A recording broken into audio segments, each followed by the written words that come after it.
بسم اللہ الرحمن الرحیم۔ مومن و مومنات السلام علیکم۔ ایک معتبر روایت میں ہے کہ ایک روز حضرت عیسیٰ علیہ السلام ایک قبر کی طرف سے گزرے تو دیکھا کہ صاحب قبر پر عذاب ہو رہا ہے۔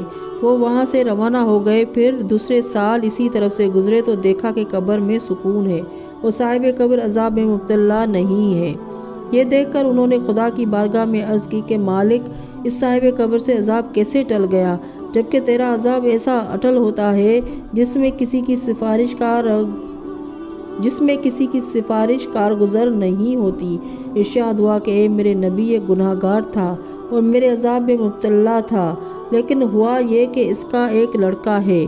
اس نے اب جوان ہونے کے بعد ایک راستے کو درست کرا دیا جس سے مسلمانوں کی آمد و رفت میں سہولت پیدا ہو گئی ہے۔ نیز اس نے ایک یتیم کو پناہ دی ہے، اس لیے میں نے اس کے باپ کو بخش دیا اور اس سے عذاب کو دور کر دیا۔ سبحان اللہ۔ ایک روایت میں ہے کہ ایک دن دنیا ایک بوڑھی عورت کی شکل میں حضرت عیسیٰ علیہ السلام کی خدمت میں آئی۔ اس نے خوب بناؤ سنگار کر رکھا تھا۔ حضرت عیسیٰ علیہ السلام نے پوچھا کہ تو نے کتنے شوہر کیے ہیں؟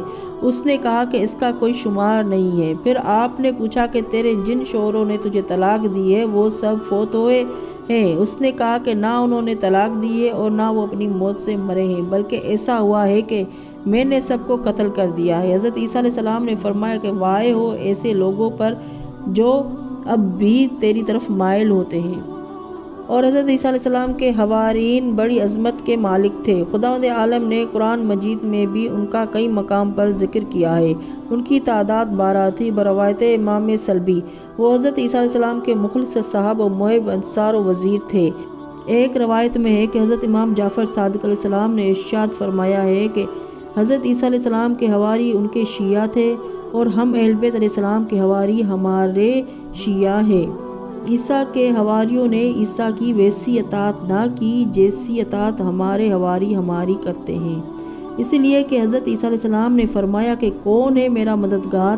خدا اور دین خدا کی اقامت کے سلسلے میں حواریوں نے کہا کہ ہم لوگ خدا کے مددگار ہیں، لیکن خدا کی قسم انہوں نے حضرت عیسیٰ علیہ السلام کی یہودیوں سے بچانے کے سلسلے میں مدد نہ کی اور حضرت عیسیٰ علیہ السلام کی حمایت میں دشمنوں سے جنگ نہ کی۔ لیکن خدا کی قسم ہمارے شیعہ جس روز سے پیغمبر خدا صلی اللہ علیہ وآلہ وسلم نے رحلت فرمائی ہے اب تک ہمارے معین و مددگار ہیں اور ہمارے لیے دشمنوں سے جنگ کرتے رہتے ہیں۔ وہ دشمنان خدا ان کو آگ میں جلاتے رہتے ہیں، مختلف قسم کی تکلیفیں پہنچاتے ہیں اور ان کو شہر بدر کرتے ہیں، لیکن ہمارے شیعہ ہمارے دوست ہماری محبت سے باز نہیں آتے۔ خدا ان کو ہماری جانب سے جزائے خیر عطا فرمائے۔